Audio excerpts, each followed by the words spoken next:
She didn't even like hospitals. The antiseptic sting in the air, the white lights that made every imperfection on her skin look like a billboard, the steady beep of machines that reminded her of how fragile bodies were. She avoided them at all costs.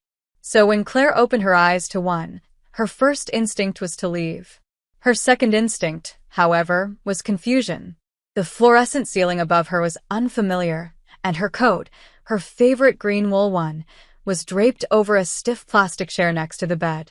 Her phone buzzed in her pocket, and as she struggled to sit up, she noticed the familiar scent of lavender, her boss's scent. That was strange. Claire reached for the call, her voice still hoarse. "Hello." "Oh, thank God," came the voice on the other end. Janice, her boss, and the last person she expected to be calling. "Where are you?" In a hospital. I think I fainted." "Yeah, you did. At the elevator. I was the one who found you." "Wait, you brought me here?" Claire blinked. "How did they even let you in?" There was a pause. "I'm your emergency contact." That sentence did not make sense. Not in any timeline Claire was aware of. "You what?" "Look, it's complicated," Janice said quickly, as if the words burned her throat. "Can I come by?" "You're in room 418. I'll be there in 10 minutes. And then she hung up. Claire stared at her screen, trying to wrap her head around what had just happened. She'd only been working for Janice for 6 months. Their relationship was strictly professional, tense at times, due to Janice's perfectionism and Claire's tendency to improvise, but nothing beyond that. Not even friendship. So why on earth would she be listed as the emergency contact? 10 minutes later, the door creaked open. Janice appeared in her usual all-black ensemble, her sharp cheekbones slightly softened by concern. Her dark hair was pulled back into a no-nonsense bun, though a few strands had slipped loose. "You look terrible," she said, stepping closer. "Nice to see you too," Claire muttered. "So, are you going to explain why I'm your emergency contact?" Janice looked down. For the first time since Claire met her, she seemed embarrassed. "I didn't do it intentionally. HR had us update our records a while back, remember?" "Yeah, I was in a rush. The form was online. I typed your name because, I don't know, you were the last person I'd spoken to that day. I meant to change it. I forgot. So, you accidentally made me the person to call in case you almost died?" "Well, technically, in case you almost died. Which you almost did." Claire snorted. "Right. Because you gave me that last-minute deadline and I skipped lunch and had 3 espressos just to finish that stupid proposal." "Which was excellent, by the way," Janice said, then paused. "Look, I'm sorry." but now the nurses think we're," she trailed off. Claire blinked. "Think we're what?" Janice cleared her throat. "A couple." Silence. Claire stared. "You didn't correct them?" "I tried. But then they asked if I was your partner, and I panicked and said yes. I didn't want them thinking I was a bad boss who overworked her assistant into collapsing." Claire groaned and covered her face with a pillow. "Great. Now I'm your emergency contact and your fake girlfriend." "It's temporary," Janice said quickly. "No one will remember. We'll act like nothing happened." But when Claire was discharged and helped into a wheelchair, the nurse winked at them both. "You've got to keep her," she told Claire. "She stayed by your side all night." Claire looked up at Janice, who turned an unusual shade of pink. And somehow, for reasons she couldn't explain, Claire didn't correct her either. Claire had never been particularly clumsy, but now every step she took felt like walking across a floor made of eggshells, because Janice was hovering. Not in her usual authoritative, commanding way. "No." This was different. Ever since the hospital, Janice had been softer. Not exactly warm, but slightly off-brand. Like a porcelain sculpture with a single unexpected crack. Claire noticed it in the way Janice stood a little closer when they talked. In the way her voice lost its edge when she asked how Claire was feeling. And especially in the way Janice now looked at her, as if seeing something unfamiliar but intriguing. Claire told herself it was nothing. Her boss probably just felt guilty. But then came the emails. Shorter, less cold. Sometimes with a tiny unnecessary thank you at the end. Then came the coffees, black, just how Claire liked, left on her desk before she arrived. And now, a week later, Claire found herself walking into Janice's office without knocking, a habit she would never have risked before. "You left this in the break room," Claire said, placing Janice's phone on her desk. "And before you accuse me of theft, it buzzed with like 5 calendar reminders, so technically I was saving your entire day." Janice looked up from her screen, eyes tired but sharp. "You're getting bolder. Or maybe the near-death experience taught me to stop fearing you." Janice's lips twitched into a smile. "Barely. Don't push your luck." Claire leaned against the doorframe, arms crossed. "So, any plans to change your emergency contact?" "Why?" Janice asked without looking at her. "You planning to collapse again?" Claire rolled her eyes. "No, I'm just wondering if you've updated your form, or if I should start screening calls from hospitals now." "I didn't change it." Claire blinked. "You didn't." Janice finally looked up. No. "I figured if something ever happened again, I'd want you to know first." The room went still. Claire didn't know how to respond to that. Something in Janice's voice was quieter than usual, almost vulnerable. "Well," Claire said, clearing her throat, "I guess that makes me special." "You've always been," Janice said. And then instantly looked back at her screen, as if she hadn't just said something utterly derailing. Claire stared at her. She wasn't imagining it. There was a shift happening. A tectonic one. The dynamic they had carefully built, boss and assistant, order and obedience, was unraveling, thread by thread. Later that day, in the elevator, Claire stood beside Janice in silence. The space was small. Too small. She could feel the heat from Janice's arm, just inches away. Claire kept her eyes ahead, heart thudding louder than she wanted to admit. "Did you tell anyone?" Claire asked suddenly. Janice turned to her. "Tell anyone what?" "About the nurses. The couple thing." Janice hesitated. "No, not even to laugh about it with HR or something?" "No," Janice said again, softer. "Because I didn't find it funny." Claire's breath caught. The elevator dinged. She stepped out quickly, not looking back. But all afternoon, she felt the weight of that sentence lingering like a ghost in the room. That evening, as she was packing up, a text arrived. Unknown number. "Hey." "It's Janice. Didn't want to say this at work, but I meant it. I don't think it's funny. At all." Claire stared at the screen. Her fingers hovered over the keyboard. She typed a response. Deleted it. Typed another. Deleted that too. Finally, she settled on, "I didn't either." She hit send, and sat there in the quiet office, heart fluttering in a way it hadn't in a very, very long time. Claire hadn't stopped thinking about that text. She'd replayed the words more times than she'd admit, searching for subtext, intention, meaning hidden between the digital lines. She told herself it didn't mean anything. That maybe Janice just didn't like being misunderstood. That maybe she didn't want people gossiping about her. But then came Monday morning, and everything felt different. Claire walked into the office and found a single white orchid on her desk. No note. No explanation. She looked around, but the floor was mostly empty, just early risers and a few interns pretending to be busy. Her fingers grazed the delicate petals. It wasn't a dramatic gesture. It wasn't loud, but it was intentional. Janice didn't do accidental gestures. At exactly 9:02, Janice walked past Claire's desk without a word, but paused at the door to her office. "Can I see you?" she asked, her voice low. Claire followed her in, nerves tangled like wires. "Is this about the merger documents?" Claire asked, closing the door behind her. "No," Janice sat, gesturing to the chair across from her. Claire didn't sit. "Then what?" Janice was quiet for a moment. She was rarely uncertain, but now she was studying Claire like she was something fragile. "I'm not good at this," Janice said. Claire blinked. "At what?" "This." "Whatever this is between us." Claire's heart jumped. "You think there's something between us? Don't you?" Janice's eyes locked onto hers. "I thought maybe you did too. After the hospital. After that text." Claire was silent.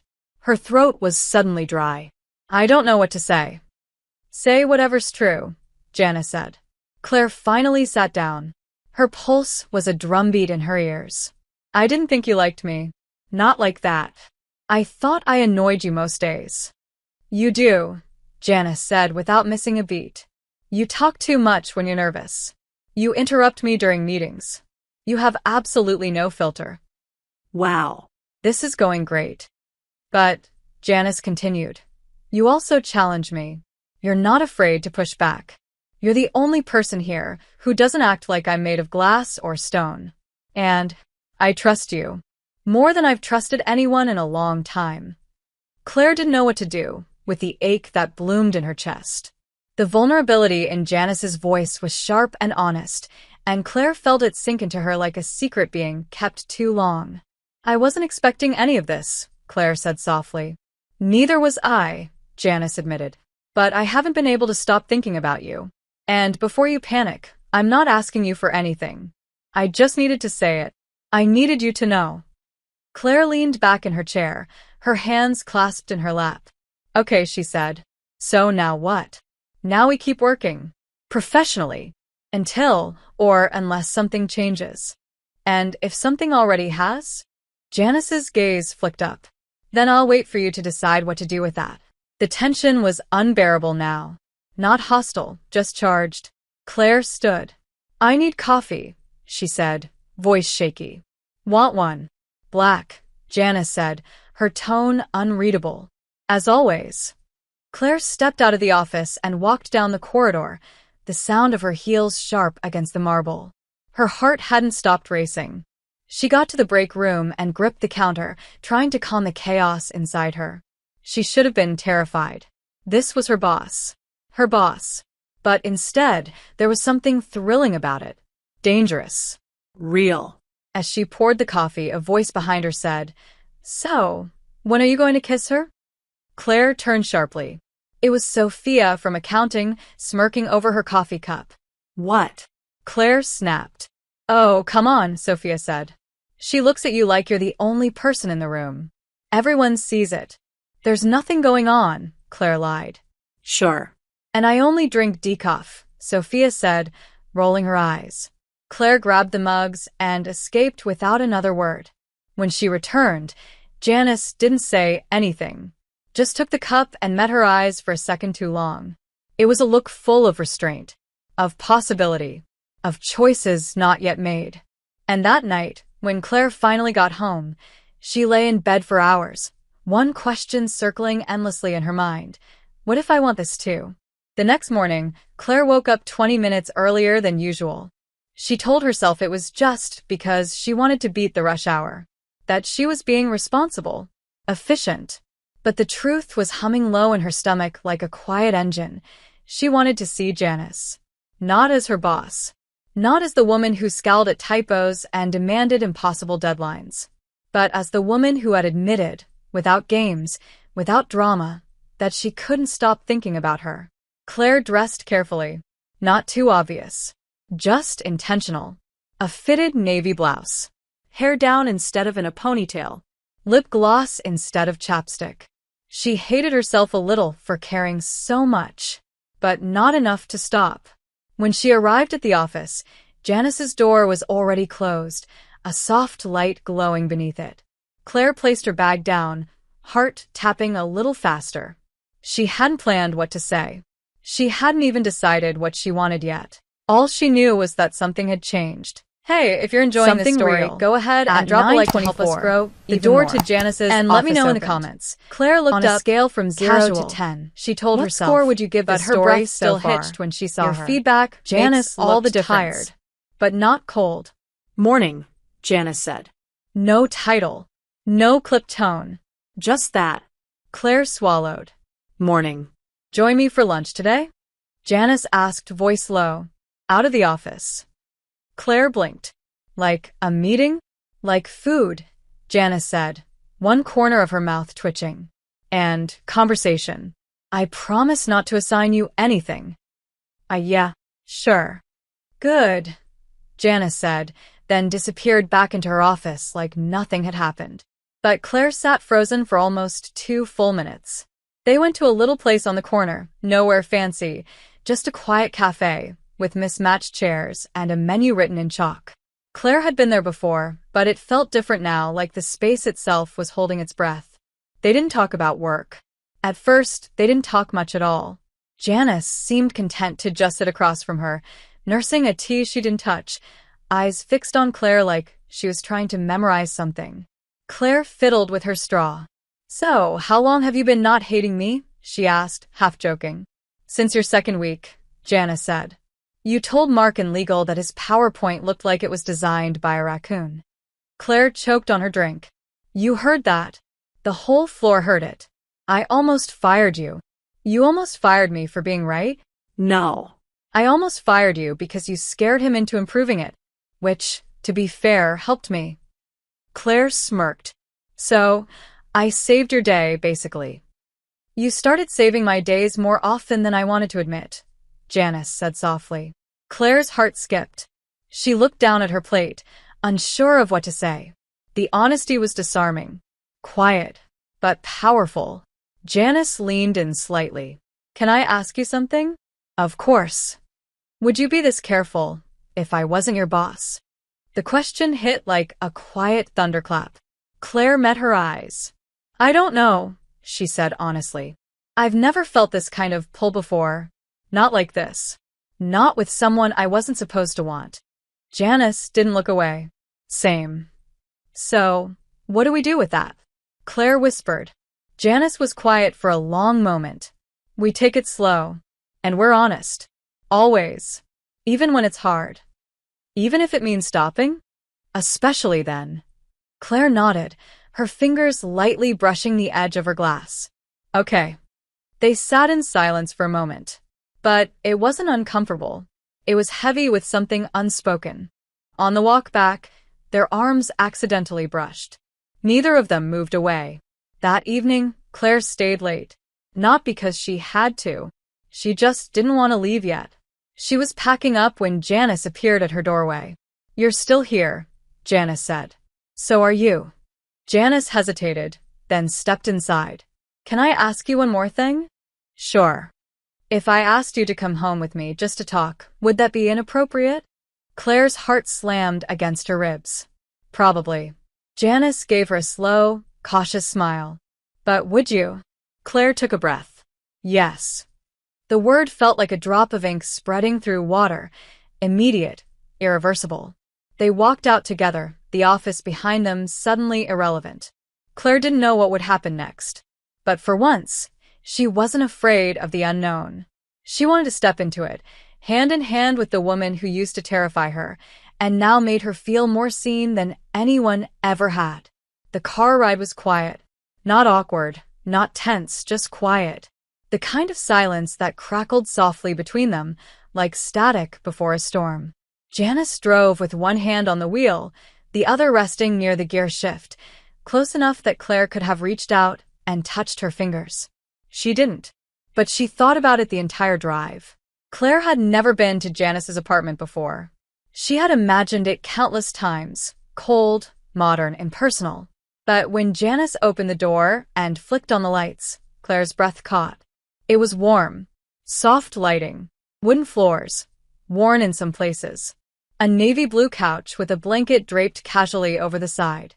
A single record player in the corner, with a small shelf of carefully selected albums. The space didn't scream wealth or perfection. It whispered comfort. Control. A place that belonged to someone who didn't let many people in. Claire stepped inside slowly, her eyes moving over the walls, the bookshelves, the framed photograph on the entry table, an older woman holding a young Janice, both of them smiling like it had taken effort. "That's my mother," Janice said, quietly closing the door behind her. "She died a few years ago." Claire turned to her, surprised. "You never mentioned her." "I don't mention a lot of things," Janice said, stepping past her. "Want tea?" "Wine." "Wine," Claire said, not trusting herself with anything that would keep her too sharp. Janice poured 2 glasses and handed one to her. Their fingers brushed briefly. That single point of contact sent a tremor down Claire's spine. They moved to the couch, sitting close but not touching. The tension was unbearable, yet neither of them seemed willing to break it. "I wasn't sure you'd say yes," Janice said finally, "to coming here." "I wasn't either," Claire admitted.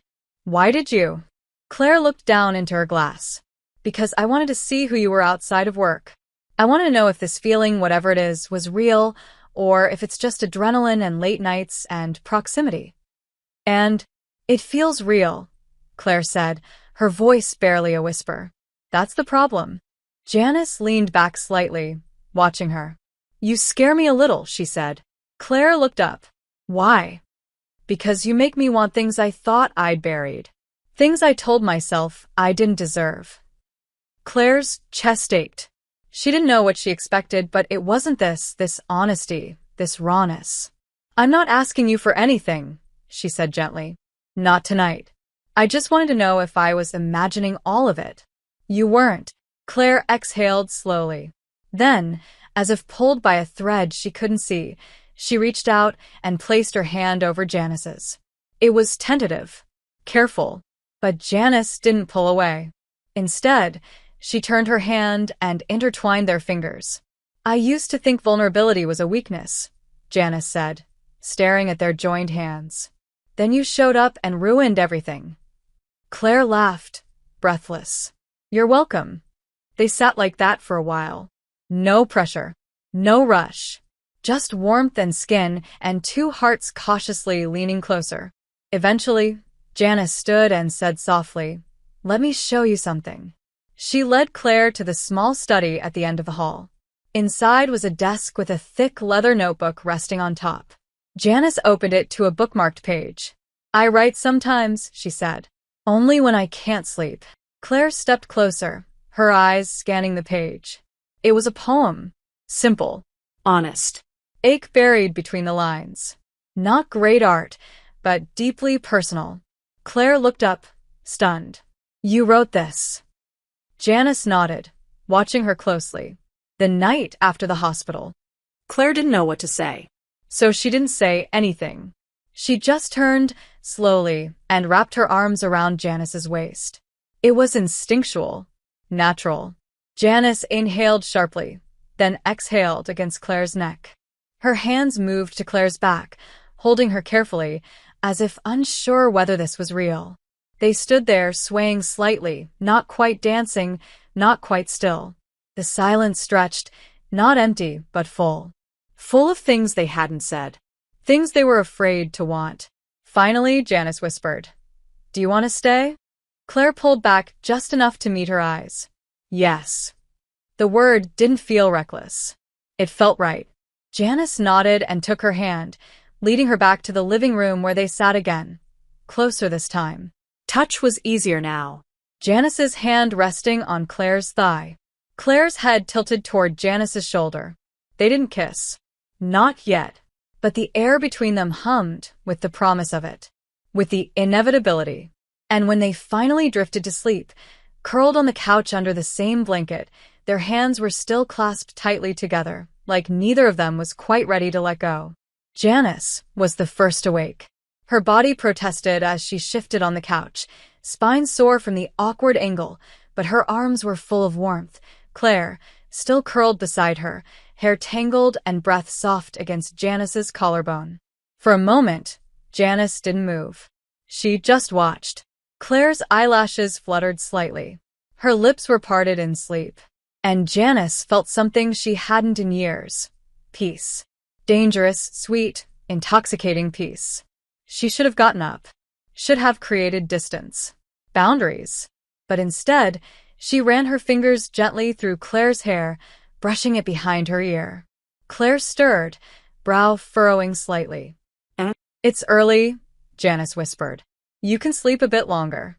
But Claire opened her eyes anyway, blinking up, clearly disoriented. "Did I drool on you?" Janice smiled. "No." "Though your hair was trying to strangle me at one point."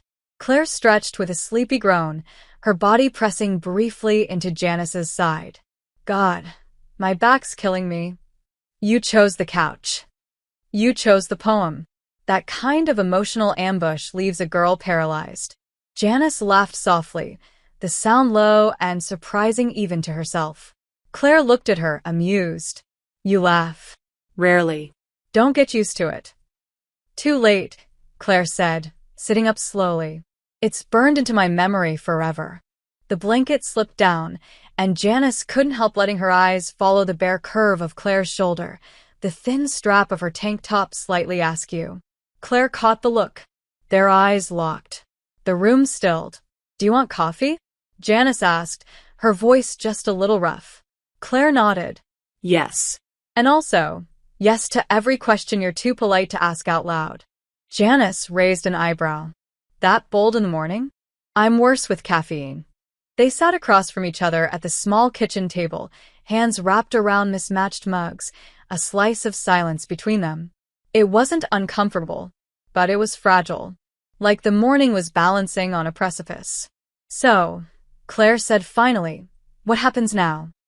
Now. Janice stirred her coffee slowly. We go back to work. Claire blinked. Just like that? Do you want something else? No.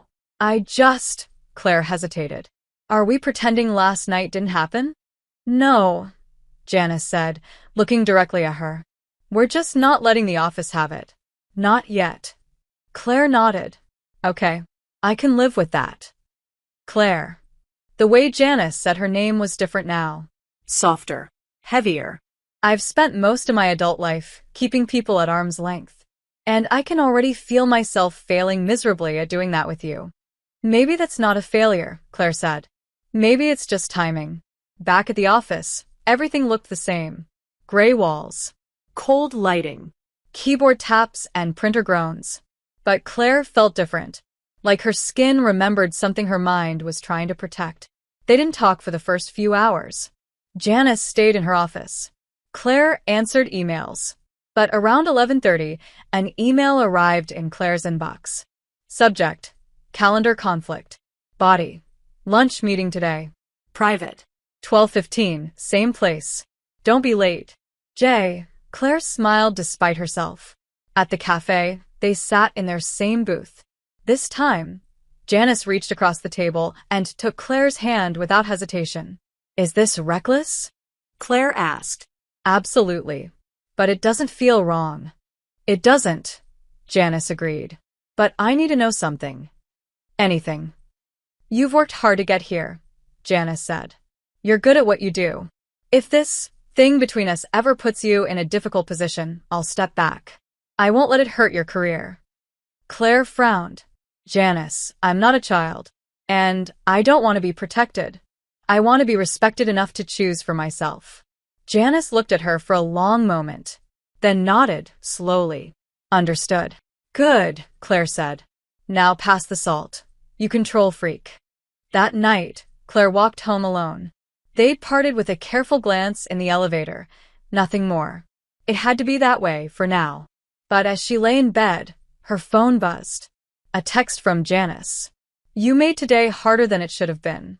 In the best possible way. Claire smiled, heart racing. Good. I plan on being very inconvenient. There was a pause.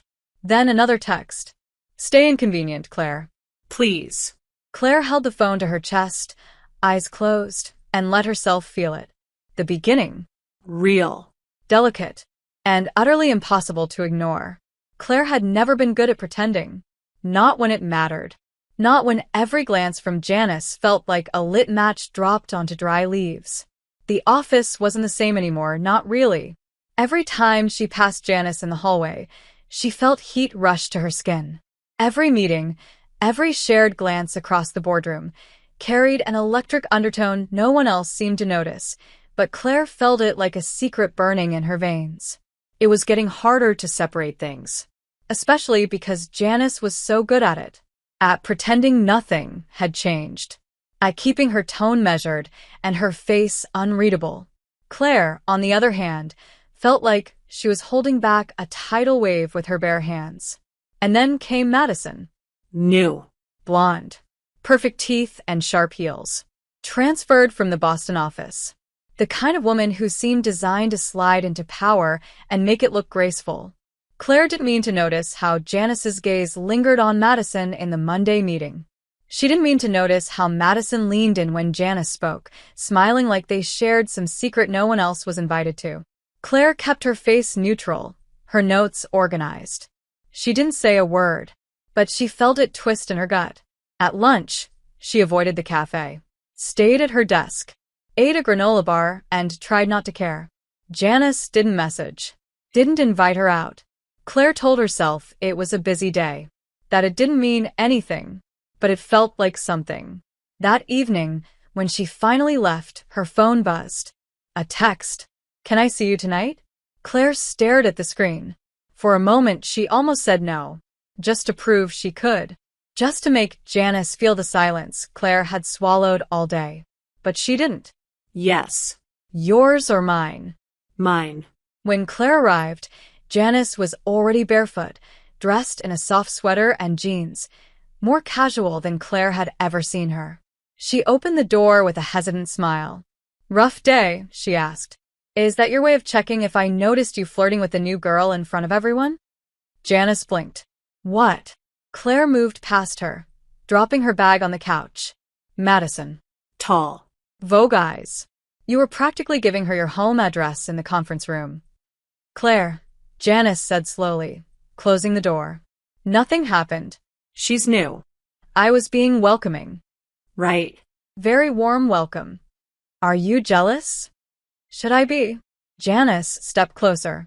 No, Claire raised her eyebrows. That didn't sound very convincing.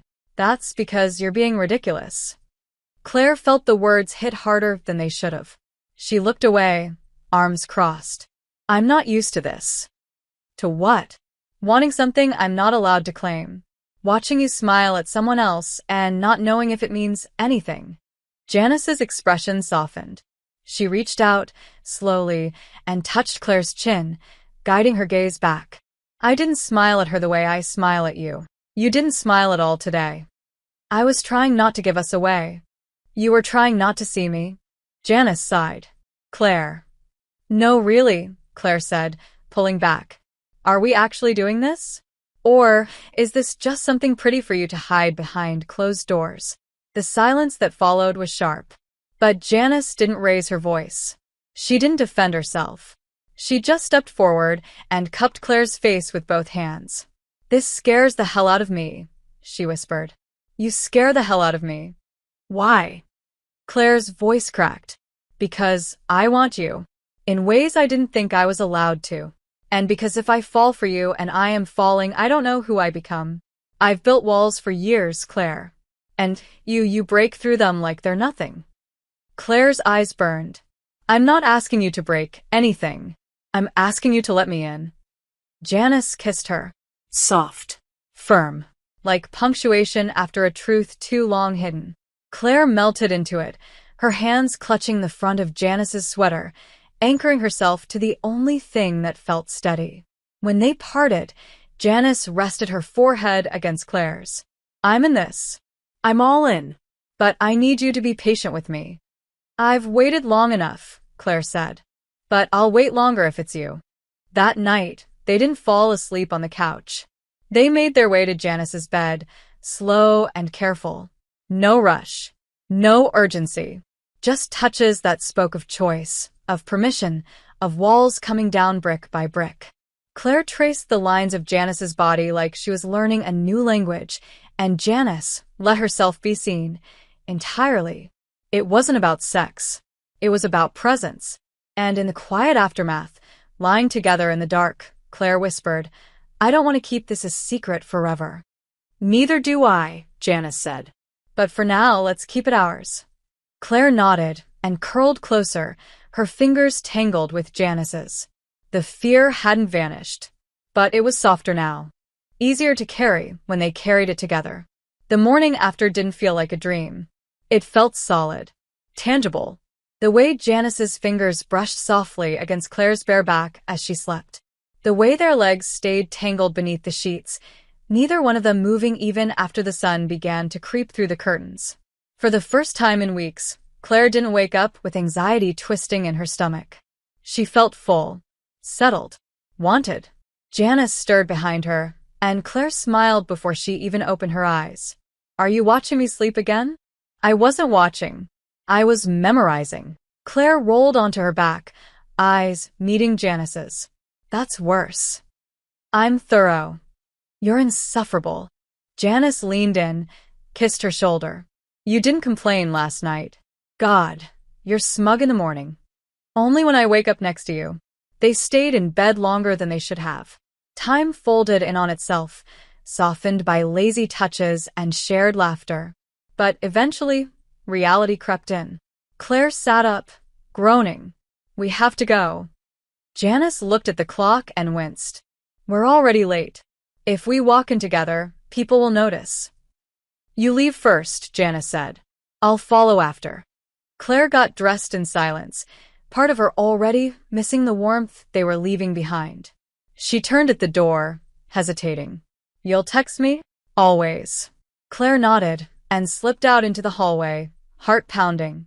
At the office, things felt tighter. Claire kept her head down, avoiding unnecessary conversations. Every time someone passed her desk, she tensed, expecting to be pulled into a rumor she hadn't prepared for. But the day went on normally, almost too normally, until it didn't. Just after lunch, Claire returned from the break room to find a sticky note on her keyboard. Conference room 3B. Now. No signature, but she recognized the handwriting. Janice's, clean, elegant, sharp. Claire frowned, glancing toward Janice's office, but the door was closed. When she entered the room, Janice was already inside, arms crossed, eyes harder than they'd been in days. What's going on? Claire asked, closing the door. Did you say something to Sophia? Janice asked without preamble. Claire blinked. What? About us. Of course not.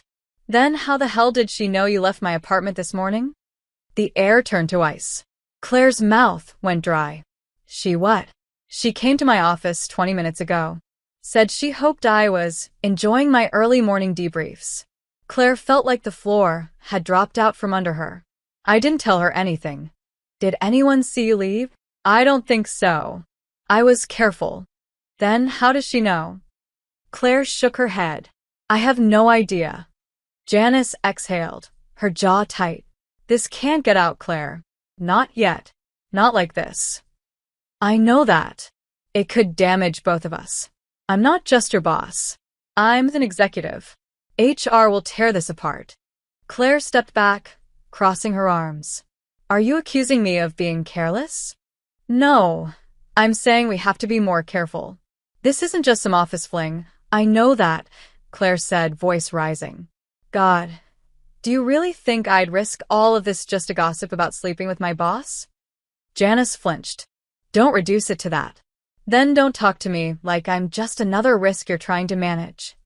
Silence. Thick. Sharp. I'm scared too, Claire said more quietly. But I'm not the enemy here. Janice looked at her, and the tension in her face began to crack. I know. Then trust me. Janice stepped closer, dropping her voice. I do. I just panic. You're the one part of my life I can't afford to lose control over. And I feel like I'm already losing control. Claire exhaled slowly. Maybe that's not a bad thing. Janice searched her face for a long moment, then nodded. All right. We don't react. We don't give anyone anything to latch onto. We carry on like nothing's happening. And what if someone asks directly? We deny. Claire frowned. Lying. No, Janice said, touching her hand briefly. Protecting. But later that week, at happy hour drinks organized by HR, mandatory, unfortunately, Sophia slid into the seat beside Claire, smirking over her cocktail. You know, she said, you could have just told me. I don't care. Claire froze. Told you what? That Janice finally cracked and fell for you. You've had her wrapped around your finger for weeks. Claire's throat tightened. You're wrong. Sophia raised an eyebrow. Please. You think we all didn't notice the sudden morning meetings? The lunch dates? The text glances during meetings? Half the floor is placing bets on how long it takes before someone reports it to HR. Claire's blood ran cold. You need to stop spreading this. I'm not spreading anything, Sophia said, sipping her drink. I'm just saying, don't be surprised when people start noticing what you're trying so hard to hide. That night, Claire sat in her apartment, staring at her phone. The temptation to text Janice burned in her chest. But she didn't. Not yet. Not until she knew what this meant. Not until she knew if they could survive being seen. Claire didn't sleep that night. She lay awake, staring at the ceiling, the quiet hum of her apartment doing nothing to drown out the thoughts spinning in her head. Every time she closed her eyes, she saw Sophia's smirk, heard her voice, calm, calculated, confident. Half the floor is placing bets. Claire had known the risk from the beginning, but she hadn't expected it to come for them this fast, or to feel this personal. By morning, her exhaustion clung to her skin like sweat. She got dressed slower than usual, her outfit carefully curated, neutral, professional, untouchable. The subway ride felt longer than ever. And when she stepped into the office, the air was different. Subtle but off. A beat too quiet. A glance too long. Claire kept her head down, heading straight to her desk. But before she could even power up her computer, her phone buzzed. Janice, my office. Now. No, good morning. No pretense. Claire's stomach dropped. She walked in, closing the door behind her. Janice stood by the window, arms crossed, her face tight. What happened? Claire asked. I got a call this morning, Janice said slowly. From HR. The words were a gut punch. Someone submitted a formal report, an anonymous tip, accusing us of being in a relationship. Claire blinked. Already. Do you know who it was? No. But I have a guess. Sophia. She's smart enough to make it look like she had nothing to do with it. Claire pressed a hand to her forehead. What happens now? HR's requesting separate interviews. Today. Mine's in 30 minutes. Claire swallowed hard. And they'll ask me? Everything, Janice said. When it started. If we've been meeting outside of work. If there's been any favoritism. What do we say?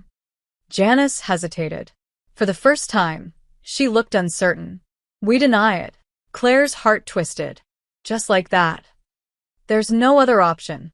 If we confirm anything, even a hint, I'll be forced to step down or reassign you. You could lose your position, your reputation, everything you've worked for. And what about everything we've been building? It won't matter if we don't survive this. Claire took a shaky breath. So we lie. Janice looked at her. We protect. Same thing. Claire, I know. I get it. Claire's voice cracked. I hate that we have to pretend we're nothing. Janice stepped forward, her hands reaching for Claire's but stopping inches away, as if even that was too much now. We're not nothing. Not to me. Then why does it feel like we're about to lose everything? Janice didn't have an answer. She didn't need one. The silence between them said enough. The HR office was cold, minimalist, devoid of personality, like it had been designed to extract confession through discomfort alone. Claire sat in the stiff chair, trying to keep her voice even, her breathing steady. We work well together, she said. Janice is professional, demanding but fair. I've learned a lot under her. And have you two ever engaged in a personal relationship outside of work? Claire looked the HR rep dead in the eyes. No, it was the most honest lie she'd ever told. And it hurt. She left the office feeling like she'd scraped her insides raw. She wanted to run to Janice. She wanted to feel her, prove to herself that what they had was still real, still alive. But she didn't. That night, there was no text, no call. Claire sat alone, staring at her phone until her screen went dark. Days passed. Janice avoided her. Not obviously, she was too polished for that, but Claire felt it. The distance. The carefulness. The unspoken message, stay away. It was supposed to be for protection, but it felt like punishment. And Claire began to unravel. The meetings were harder. The long hours felt longer. She missed Janice's dry wit, the secret softness in her voice, the way she used to look at Claire like she was the only thing in the room that mattered. Now, Janice barely looked at her at all. Until Friday. Everyone had gone home. The floor was quiet. Claire stayed late on purpose. She told herself it was to finish the quarterly report, but really, she was just hoping to feel less alone. She was heading toward the elevator when she heard footsteps behind her. She turned. Janice. For a second, neither of them said anything. Just stood there, the silence screaming. Then Janice spoke. I failed you. Claire froze. What? I said I would protect us. But I let fear decide for me. Claire blinked hard. I lied for you.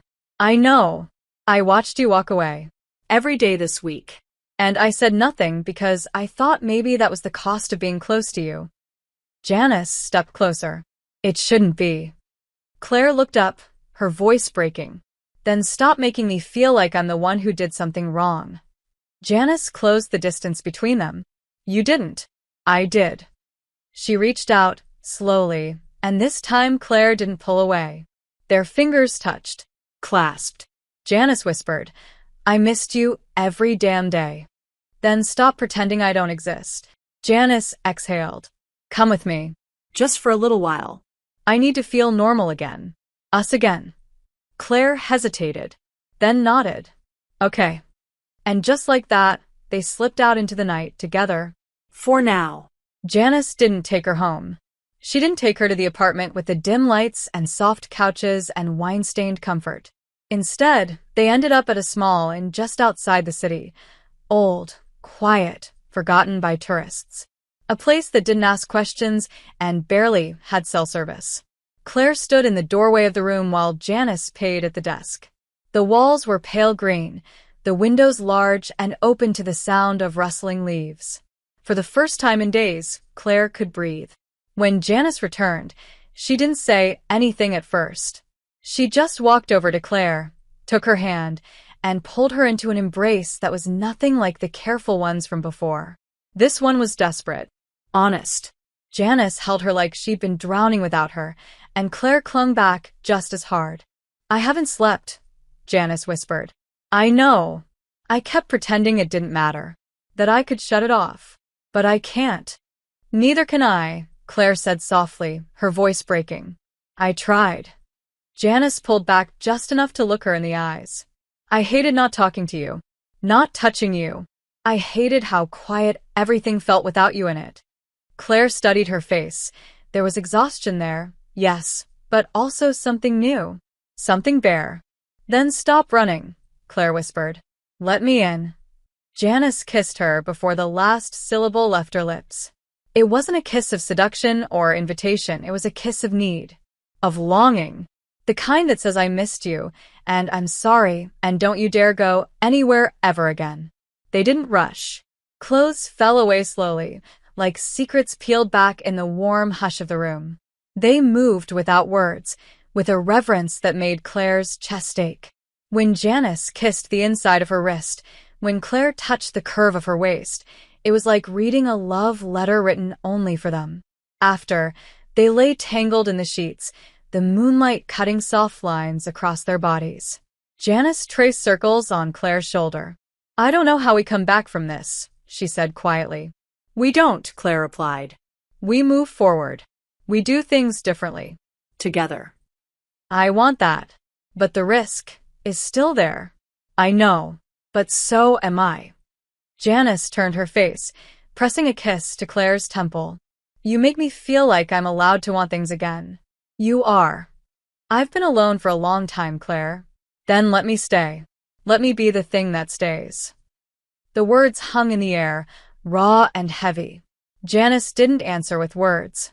She kissed her again, slower this time. And then she whispered, We'll figure it out. Even if the world tries to pull us apart, we'll figure it out. The next morning, Claire woke first. Janice was still asleep, one arm thrown over Claire's waist, her face relaxed in a way that Claire rarely got to see. She watched her for a long time, memorizing the softness, the humanity, not the boss, not the woman feared and admired in equal measure. Just Janice. Just hers. Claire slipped out of bed quietly and made coffee using the tiny machine near the window. She stood there sipping it, wrapped in the inn's thin robe, when Janice stirred. "You're up early," Janice mumbled. "Just thinking. Dangerous. Productive." Janice sat up slowly, hair messy, eyes still heavy. "Tell me." Claire looked at her. "I don't want to keep hiding. I don't mean announcing it in the middle of a staff meeting. But I can't keep pretending we're nothing." Janice nodded. "Neither can I." "So what do? We set boundaries. We make a plan. And when the time is right, we stop lying." Claire smiled, small but hopeful. "That sounds a lot like commitment." "It is," Janice said, standing and walking over to her. "I'm choosing you. Every day. Even when it's hard. And when it's messy? Especially then." Claire leaned in, forehead resting against Janice's. Okay. "Let's be brave."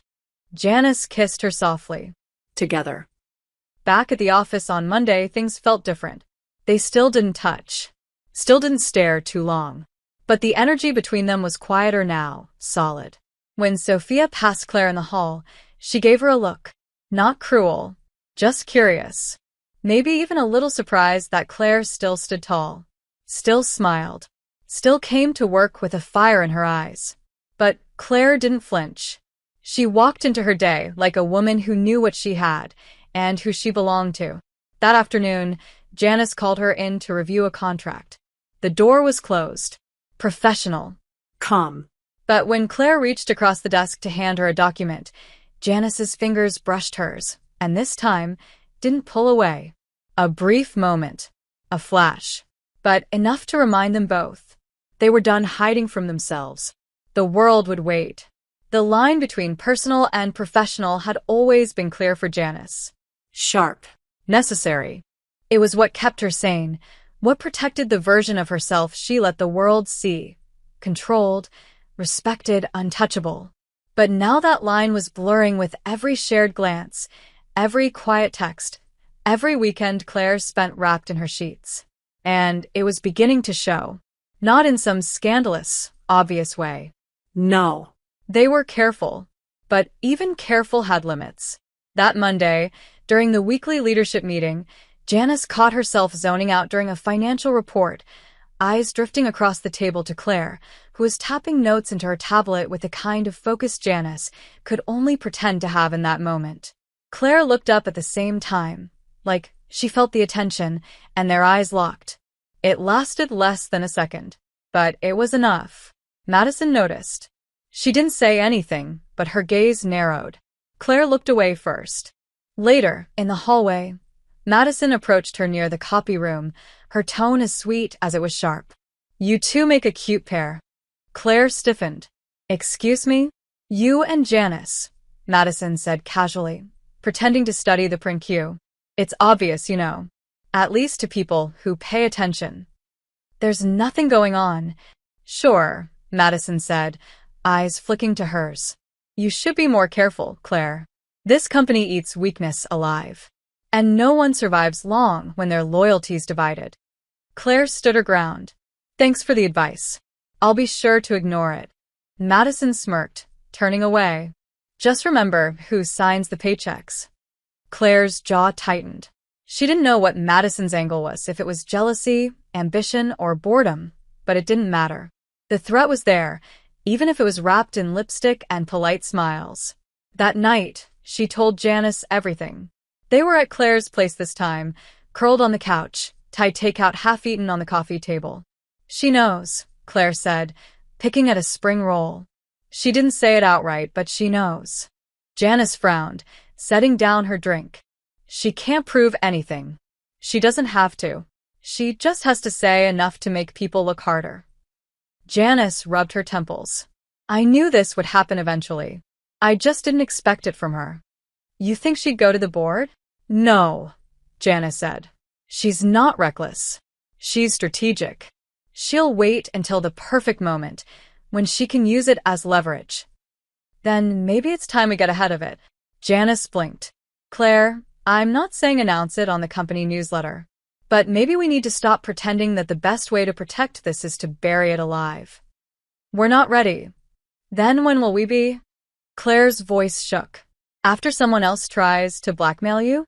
After I get reassigned, because the whispers get too loud. Janice looked away, silent. Claire stood, pacing the room. I'm not ashamed of us, Janice. I'm done hiding. Not just for them, but for me. I want to show up to work and not feel like I'm walking on glass just because I had the audacity to fall in love with you. The words hung there, suddenly too loud. Fall in love. Claire froze. Janice slowly stood, her expression unreadable. Say that again. Claire swallowed hard. You heard me. I want to hear it again. Claire stared at her, heart in her throat. I love you.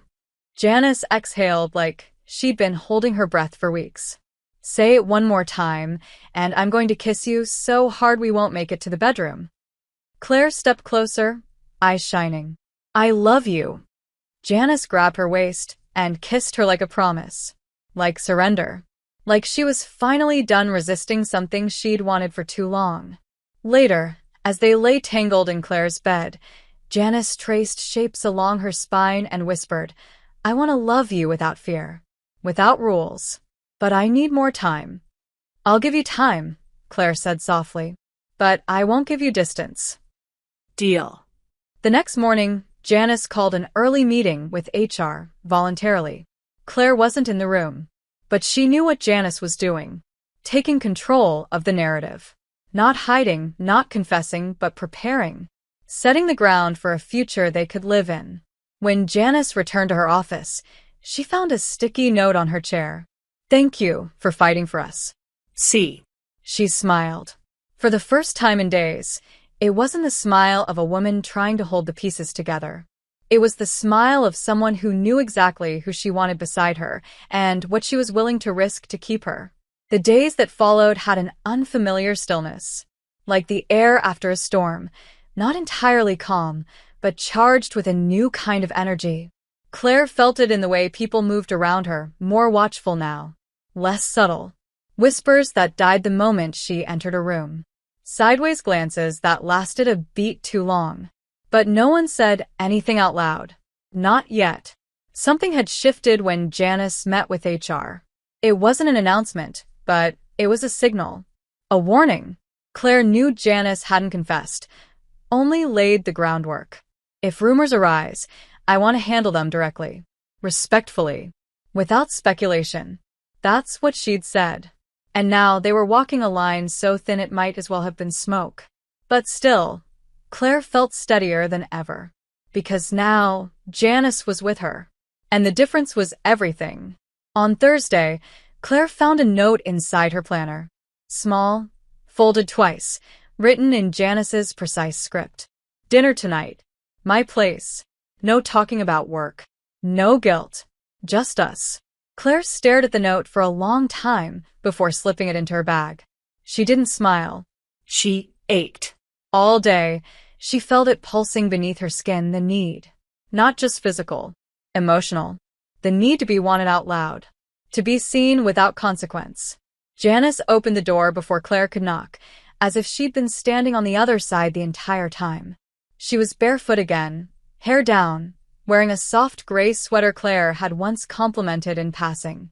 Her expression was unreadable, but her eyes were on fire. Hi, Janice said quietly. Hi, Claire breathed. They didn't rush. The door closed behind them, and they stood in that small stretch of space between the entryway and the living room, looking at each other like it had been years instead of days. Claire reached up first, her fingers grazing Janice's cheek. You've been quiet, she said. I've been trying to be smart. And how's that going? Terribly. Claire smiled. Good. And then Janice kissed her. Slowly. Deeply. Like she was unlearning all the walls she'd ever built and choosing Claire instead. They didn't make it to the kitchen. The wine went untouched. The dinner stayed in its packaging. They made it to the couch only long enough to remove what little space was left between them.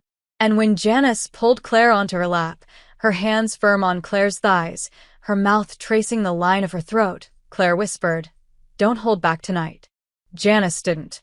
And neither did she. Hours later, they lay in bed, bodies tangled, the world narrowed to soft breathing and quiet touches. Janice's voice was hoarse, when she finally spoke. What if we left? Claire blinked. What? Not forever. Just a weekend. Somewhere no one knows us. No titles. No tension. Just you and me. Claire smiled, curling into her side. Are you asking me to run away with you? I'm asking you to be mine, somewhere we don't have to pretend we aren't. Where would we go? There's a cabin upstate, Janice murmured. No signal. Big windows. A fireplace. Are you trying to seduce me with the promise of flannel and complete isolation? Is it working? Desperately. Janice laughed against her neck. Tomorrow night. I'll drive. Pack light. Claire looked up. Wait, you're serious? Completely. You don't think it'll look suspicious? Both of us disappearing for the weekend. Let them wonder. Janice met her gaze. I want you, Claire. I'm done pretending I don't. Claire touched her face, heart full. Then let's go.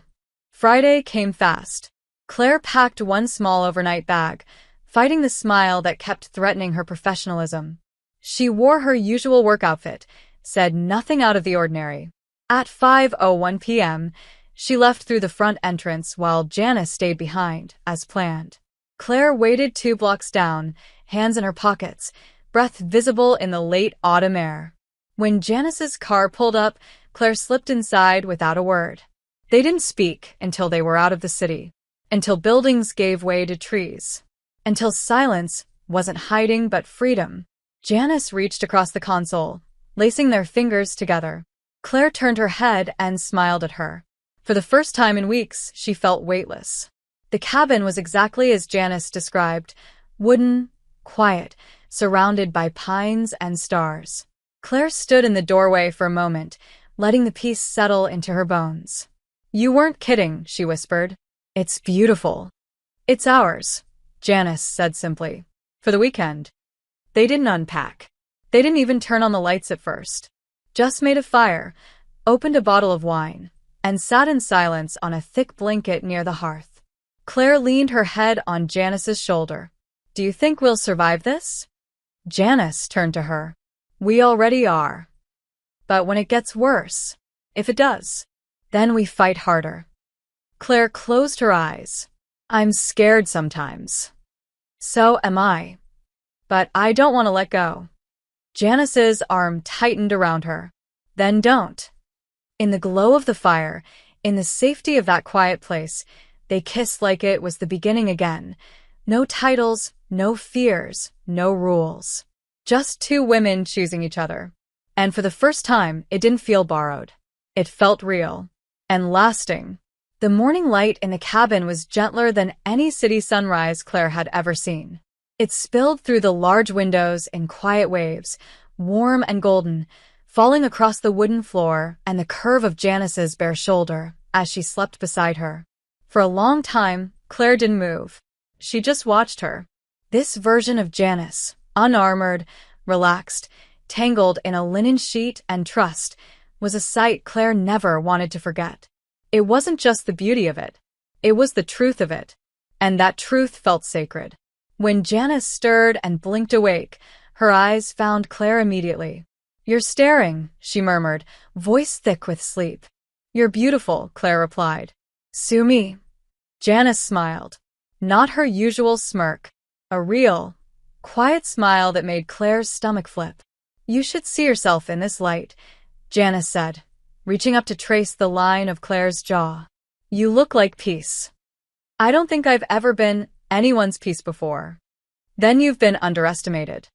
They stayed like that for a while, trading soft kisses and warm touches, until Claire finally sat up and stretched.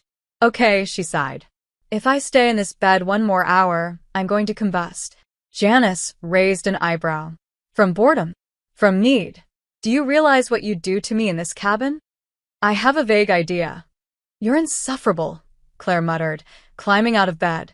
And you're obsessed with me, Janice replied, already following her to the kitchen. The day unfolded slowly. They cooked breakfast barefoot, stealing bites from each other's plates. They read on the porch, curled under a blanket even though the sun was warm. They walked through the trees behind the cabin, hands brushing, occasionally stopping to kiss like they were teenagers, and time was infinite. For the first time, Claire didn't feel like she was chasing something that might disappear. She felt present, chosen, and so very sure. That afternoon, while Janice napped with a book open across her chest, Claire stood by the fireplace, staring out the window. Her thoughts were no longer chaotic, just full. She didn't hear Janice wake. She only felt her arms slip around her waist from behind, lips brushing her shoulder. "What are you thinking about?" Janice murmured. Claire leaned back into her. "Us. Good thoughts. Scary ones." Janice's arms tightened slightly.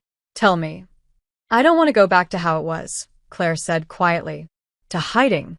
To wondering if every smile is being watched, if every word is being recorded in someone's notebook to be used against us later." "I don't either." "Then what are we going to do?" Janice turned her around gently. "I've been thinking about that too. And I'm going to talk to the board." Claire's eyes widened. "You're serious?" "I am. I've been working on a proposal, something clean, transparent. I'll offer to recuse myself from direct oversight of your role. It'll take strategy, but it's possible." Claire blinked. "You're going to fight for this officially?" "Claire," Janice said, voice steady, "you're not temporary to me. This isn't a phase. I don't want you hidden behind office doors and weekend escapes. I want you in the light." Claire felt her throat tighten. "You're really doing this?" "We're doing this," Janice corrected. "Together." Claire didn't speak. She just pulled Janice into a kiss that said thank you, and finally, "and I love you so much I can barely breathe." That night, they built a fire and sat on the floor with wine, shoulder to shoulder, the flames dancing in their reflections. "Tell me something no one else knows about you," Claire said. Janice glanced at her. "Why?" "Because I want all the pieces, not just the polished ones." Janice sipped her wine, thinking, "When I was 12, I wanted to be a painter." Claire's eyebrows lifted. "Seriously?" "Yeah." "I used to stay up late sketching by flashlight. I was obsessed with shadows. Still am, I guess." "Do you still draw?" "Not since college." It felt too indulgent. Claire reached out, touched her knee. "You should try again." Janice tilted her head. "And what about you?" Claire hesitated, then whispered, "I've never told anyone I love them before." Janice froze. "Never?" "Not like this. Not where it felt real. Permanent." Janice placed her glass down slowly, then reached for Claire's face, her hands gentle. "Say it again." Claire leaned into her touch. "I love you." Janice kissed her like she'd waited her entire life to hear it. And in that moment, surrounded by firelight and pine and truth, Claire knew this wasn't just a romance surviving the odds. It was a future being born. And she was ready. For all of it. The drive back from the cabin was quiet, but not in the way it used to be. Not the tense silence of secrets and unsaid things, but the kind of silence that happens when two people no longer feel the need to prove anything. Claire leaned her head against the window, watching the trees blur past as Janice drove. Her hand rested on Janice's thigh, and Janice's thumb occasionally traced small, lazy circles over her knuckles. The kind of touch that said, "I see you." "I'm not letting go." Back in the city, the air felt sharper, colder. As if the moment their tires hit pavement again, reality stepped back in with its usual weight. But Claire didn't flinch. And neither did Janice. Monday came, and with it, the beginning of the end, of hiding, of pretending, of walking on eggshells. That morning, Janice submitted the proposal. It was formal, precise, and unapologetically honest. It laid out clear boundaries, ethical adjustments, and offered full transparency. She requested Claire's transfer to a lateral position in another department, same level, same benefits, same future, but away from her direct authority. No favoritism. No ethical violations. Just the truth. The board met that afternoon. Claire wasn't in the room, but she felt every minute like a countdown ticking in her bones. When Janice emerged, she didn't smile. "Not yet." She just walked directly into her office and closed the door. Claire stared at the frosted glass for a moment before the notification popped up on her screen. "Come in." She entered, heart pounding. Janice stood by the window again, like she always did when she needed to look composed. "They accepted it," she said without turning around. Claire exhaled, breath shaky. "They did. Unanimously." "You're kidding." "I never kid." "Are we free?" Janice turned to her. "Not entirely. Not yet. But the path is open. HR will contact you tomorrow about the transition. 2 weeks. After that, we're no longer violating anything." Claire crossed the room slowly, her voice quiet. "And until then? We're discreet, but not afraid." "No," Janice said. "Not anymore." Claire reached her. "Can I hug you, or are we still pretending we don't touch?" Janice cracked a smile. "Close the blinds." Claire did. And the moment the last sliver of light disappeared, Janice pulled her in tight, firm, like she needed to feel Claire to believe she was real. They didn't kiss. Just stood there, wrapped around each other like survivors. "I'm proud of you," Claire whispered. "I'm proud of us," Janice replied. Over the next 2 weeks, change became reality. Claire trained her replacement. She packed up her desk with careful hands, her movements observed by curious eyes and not-so-subtle speculation. But no one said anything. Not openly. And that, somehow, made her feel stronger. Janice, as always, remained composed in public. But Claire noticed the difference in her. The way she lingered when they crossed paths. The way her hand would brush Claire's in passing. The quiet confidence in her gaze, no longer hiding, just waiting. And then, on the final Friday, Claire's inbox pinged. Subject: End of an era. Body: You still owe me that kiss from the conference room. My office. 5:15. Come say goodbye. J. Claire read it 3 times. Then stood. The office was already half empty. Weekend energy had started early. At 5:14, she knocked once and entered.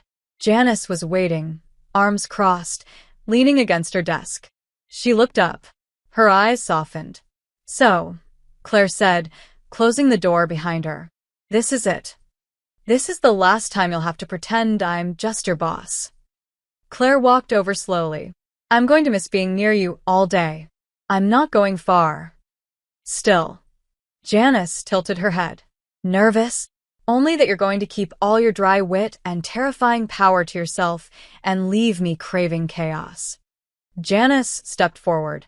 "Oh, I fully intend to keep making your life chaotic." "Good." Claire was already in her arms when she whispered, "I still love you, you know." Janice didn't hesitate. "I've never stopped." Their kiss this time wasn't desperate. It was earned. Slow. Deep. Overflowing with everything they hadn't been allowed to say aloud. A new beginning sealed with a goodbye that didn't sting. It thrilled. When Claire pulled back, breathless, she asked, "So, what now?" "Now," Janice said, "I take you to dinner. In public. At a table with 2 chairs and 1 bottle of wine we don't pretend is for work." Claire laughed. "And after dinner? We go home. Together." Claire nodded, eyes shining. "Let's go then." Janice locked her office. Walked out with Claire at her side. Past desks, past whispers, past the people who used to wonder. They didn't stop. Didn't look back. They didn't have to anymore. 3 months later, Claire stood in front of the mirror in her new office, her own office, and smiled at her reflection. There was sunlight pouring in through tall windows, a soft breeze slipping in from the open balcony door, and a vase of fresh tulips on her desk. Yellow. Her favorite. The card had arrived that morning. No name. Just a short sentence written in that unmistakable handwriting. "For your first board meeting. Be brilliant. J." Claire ran her fingers over the petals, her smile softening. She was no longer an assistant. She was leading a team now, managing her own accounts, building her own reputation, still in the same company but on her own path. And Janice? Janice was no longer her boss. Not even close. She was her person. The one waiting for her at home with wine and sarcastic comments and hands that knew exactly where Claire ached after a long day. And the world, well, the world had moved on faster than either of them expected. There were whispers, sure.